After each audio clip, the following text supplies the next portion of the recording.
ایک یہ کہتے ہیں کہ کسی کو سمجھایا بھی شادی بیاہ میں غلط حرکتیں نہ کرو، تو وہ کہتے ہیں کہ ذرا ہم دل کے ارمان پورے کر لیں، اس کے بعد اللہ تعالیٰ کی بارگاہ میں توبہ کر لیں گے۔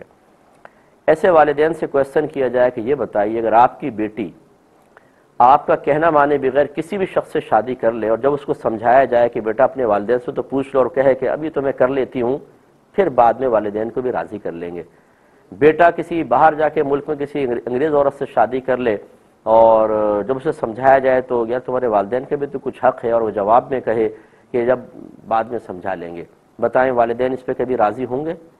کبھی بھی نہیں ہوں گے۔ اس کا مطلب یہ ہوا کہ جب آپ اپنے لیے ایک چیز کو پسند نہیں کر رہے، اس چیز کو اللہ تعالیٰ اس کے رسول کے لیے آپ پسند کرتے ہیں، ہمیں شرم آنی چاہیے کہ ہم اللہ تعالیٰ کی نافرمانی دیدہ دلیری سے کرنے کے بعد پھر ہم یہ کہتے ہیں جی ہم توبہ کر لیں گے۔ یہ بہت بڑا مستقل ایک گناہ ہے، علیحدہ ایک گناہ ہے کہ توبہ کی امید پر گناہ کرنا، کہ چلو میں گناہ کر لوں پھر توبہ کر لوں گا۔ ایسے والدین کو توبہ کرنی چاہیے۔ اور جتنی ہمارے گھروں میں بے برکتیاں پیدا ہوتی ہیں، یہ بڑے بھولے پن سے کہتے ہیں پتہ نہیں کیا ہم سے خطا ہو گئی، گناہ ہو گئے، گھر میں برکت ہی نہیں ہے، لڑائی جھگڑا فتنہ فساد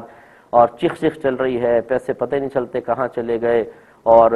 کسی بھی چیز میں برکت نظر نہیں آتی۔ ذرا ابتدا دیکھیں آپ نے اس گھر کی ابتدا کیسے کی تھی، اللہ کی فرما برداری سے یا نافرمانی سے؟ جو اس طرح کی بات کر کے ایک نئی زندگی کی ابتدا کر رہے ہوں یا کروا رہے ہوں، اور پھر وہ امید رکھیں کہ ہم تو کچھ بھی کرتے رہیں، اللہ تعالیٰ ہماری مرضی کے تابع ہو کر معاذ اللہ ہمیں برکتیں اور نعمتیں دیتا رہے، ذرا سوچئے وہ ہمارا رب ہے یا معاذ اللہ ثم معاذ اللہ ہم نے اپنے آپ کو رب سے بڑا سمجھ لیا ہے؟ تو یہ بالکل غلط رویہ ہے اور غلط طریقہ کار ہے۔ خوشی ہو یا غم ہو، اللہ تبارک و تعالیٰ کی شریعت، اللہ کے احکام کو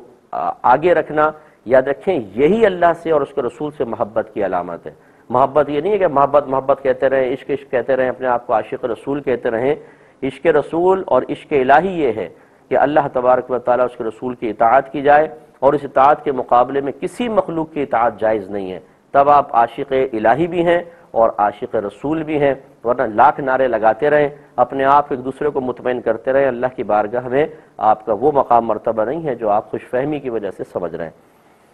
یہ کہتے ہیں کہ کسی نے یہ کہا کہ کسی بھی نامحرم مرد سے، کسی پیر صاحب سے، کسی عالم اور مفتی سے عورت کو کویسچنز نہیں پوچھنے چاہیے۔ بالکل غلط کہا، یہ شریعت سے ناواقف لوگ ہیں۔ کتنی صحابیات ایسی ہیں جو نبی کریم صلی اللہ علیہ وسلم کے پاس آئی ہیں اور انہوں نے کویسچن کیے ہیں، حتیٰ کہ میری والدہ سیدہ عائشہ صدیقہ رضی اللہ تعالی عنہا ارشاد فرمایا کرتی تھیں کہ اللہ تعالیٰ انصار کی عورتوں پر رحمت نازل فرمائے کہ انہیں شرم و حیا نے نبی کریم صلی اللہ علیہ وسلم سے سوال کرنے سے نہیں روکا، یعنی وہ اپنے پرائیویٹ مسائل بھی رحمت کونین صلی اللہ علیہ وسلم سے سوال کر لیا کرتی تھیں۔ اور سرکار صلی اللہ علیہ وسلم کے بارے میں ہمارے والدہ سیدہ عائشہ صدیقہ رضی اللہ تعالیٰ عنہ خود ارشاد فرماتی ہیں کہ کان رسول اللہ صلی اللہ علیہ وسلم اشد الناس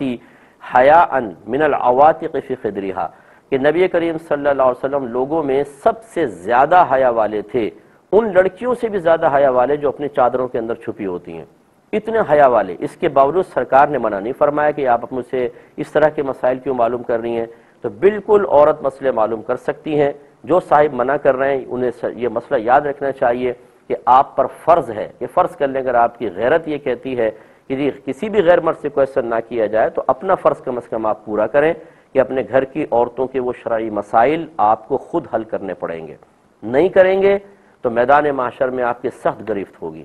اللہ تعالیٰ فرماتا ہے یا ایھا الذین آمنوا قوا انفسکم واہلکم نارا وقودھا الناس والحجارہ، اے ایمان والو اپنے آپ کو اور اپنے گھر والوں کو جہنم کی اس آگ سے بچاؤ جس کا ایندھن آدمی اور پتھر ہے۔ اس کا مطلب یہ ہے، علماء نے فرمایا گھر والوں کو جہنم کی آگ سے بچانے کا مطلب یہ ہے کہ ان کو علم دین سکھائیں، نیکی کا حکم کریں اور برائی سے روکیں۔ اب آپ علماء سے معلوم کرنے نہیں دے رہے، خواتین ایسی ہیں نہیں جو عورتوں کو علم سکھائیں۔ جو خواتین مسائل بتاتی ہیں، میں کبھی کبھی مسائل سنتا ہوں تو وہ کانوں کو ہاتھ لگانے کو دل چاہتا ہے کہ عموماً ان میں مفتیات تو ہوتی نہیں ہیں بیچاری، وہ اپنی تھوڑی سی معلومات کے ساتھ جب شرعی مسائل بتانے کی طرف آتی ہیں تو بہت بری طریقے سے ٹھوکر کھاتی ہیں۔ خواتین کے لیے تو میری گزارش ہے کہ جب تک آپ تخصص فی الفقہ نہ کر لیں، مفتیہ کا کورس نہ کر لیں، خدارہ صرف فضائل پر بیان کریں، شرعی مسائل بتانا آپ کے بس کی بات نہیں ہے۔ اگر مانے تو بہتر ہے، نہ مانے اور آپ کی انانیت اس میں آڑے آ جائے اور آپ مجھے چیلنج کریں کہ جی یہ کون ہوتے ہیں بولنے والے، تو میں عارضانہ طور پہ اپنی شکست قبول کرتے ہوئے کہتا ہوں کہ ٹھیک ہے، پھر آپ کی مرضی ہے، آپ کچھ بھی کر لیں، پھر میدان معاشر میں آپ کو خود جواب دہ ہونا پڑے گا۔ تو شوہر پہ ذمہ داری ہے، سرپرست پہ جو منع کر رہا ہے نہیں کرے گا تو پھر وہ خود گناہگار ہوگا، اس لیے مشورہ یہ ہے کہ منع نہ کیا جائے۔